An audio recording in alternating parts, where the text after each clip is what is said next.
Selamat pagi anak-anakku yang terkasih. Bersyukur kalau hari ini kita punya tubuh yang sehat dan kuat. Kalau kamu harus keluar rumah, jangan lupa pakai masker ya. Sebelum kita memulai pembelajaran, marilah kita sama-sama merenungkan kebenaran firman Tuhan. Pada pagi hari ini, mari kita sama-sama buka Alkitab kita dari Matius 6, ayat 9 sampai yang ke-13. Namun, khusus untuk pada pagi hari ini, kita akan berfokus pada ayat yang ke-9. Matius 6, ayat yang ke-9.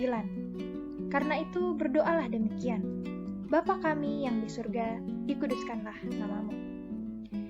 Anak-anakku, kalian mungkin pernah mendengar ungkapan yang mengatakan, doa adalah nafas hidup orang percaya.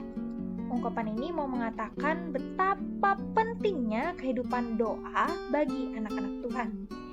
Bayangkan, jika kita tidak bernafas beberapa menit saja, kita pasti akan mati. Jadi, doa merupakan bagian yang penting dari kehidupan kita sebagai anak-anak Tuhan. Bahkan Martin Luther pernah berkata, pekerjaan seorang penjahit adalah membuat pakaian. Pekerjaan tukang sepatu adalah membuat sepatu. Sedangkan, pekerjaan orang Kristen adalah berdoa. Tuhan Yesus mengajarkan sebuah doa yang terkenal yang disebut dengan doa Bapa Kami.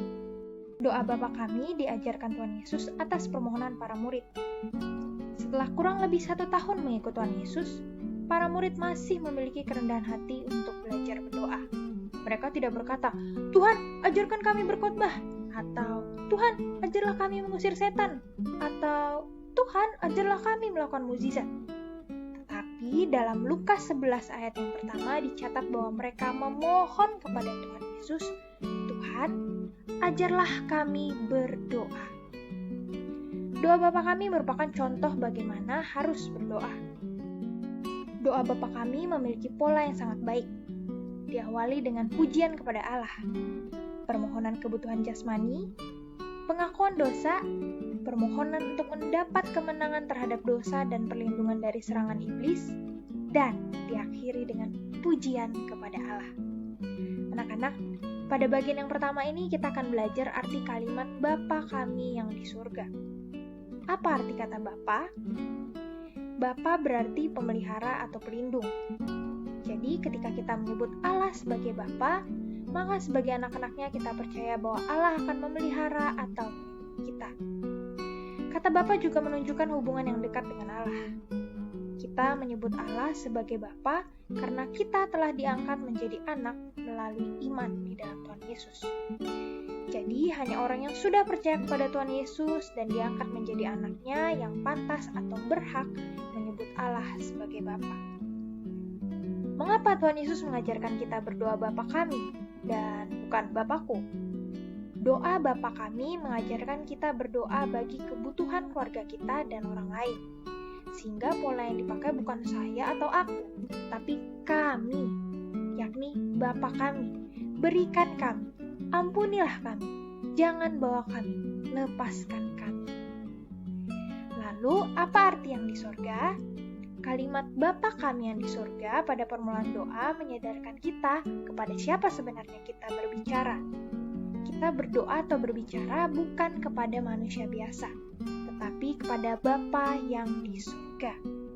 Kata di surga ini bukan menunjuk pada tempat tinggal Allah, tetapi juga menunjuk pada kuasa Allah. Kata yang di surga merupakan suatu penghormatan kepada Allah yang berkuasa dan mempunyai kekuasaan tertinggi. Yang di surga juga mengingatkan kita bahwa antara kita dengan Allah bukan hanya perbedaan tempat, tetapi juga perbedaan level atau tingkatan. Kita ini hanyalah ciptaan, sedangkan Allah adalah pencipta. Bapa di surga adalah Allah yang kudus, sedangkan kita manusia yang berdosa. Oleh karena itu, ketika kita berdoa, kita harus datang dengan hormat dan rendah hati. Jadi, melalui kalimat Bapa Kami yang di surga, Tuhan Yesus ingin mengajarkan kita. Pertama, ketika berdoa kita harus percaya bahwa Allah adalah pemelihara atau pelindung kita. Kedua, ketika kita percaya kepada Tuhan Yesus, maka kita diangkat menjadi anak-anak Allah. Sebagai anak-anak Allah, kita memiliki hubungan yang dekat dengan Allah, sehingga dapat menyebut Allah sebagai Bapa kita. Ketiga, doa Bapa Kami mengajarkan kita untuk peduli pada orang lain. Jangan hanya berdoa untuk diri kita sendiri, tetapi berdoalah juga untuk kebutuhan keluarga kita dan orang lain. Keempat, ketika kita berdoa, kita harus berdoa dengan sikap hormat dan rendah hati. Karena kita berdoa kepada Allah yang di surga, Allah yang kudus, Allah yang berkuasa, Allah pencipta langit dan bumi. Mulai hari ini, marilah kita mengingat keempat hal ini ketika kita memanjatkan doa kepada Bapa yang di surga.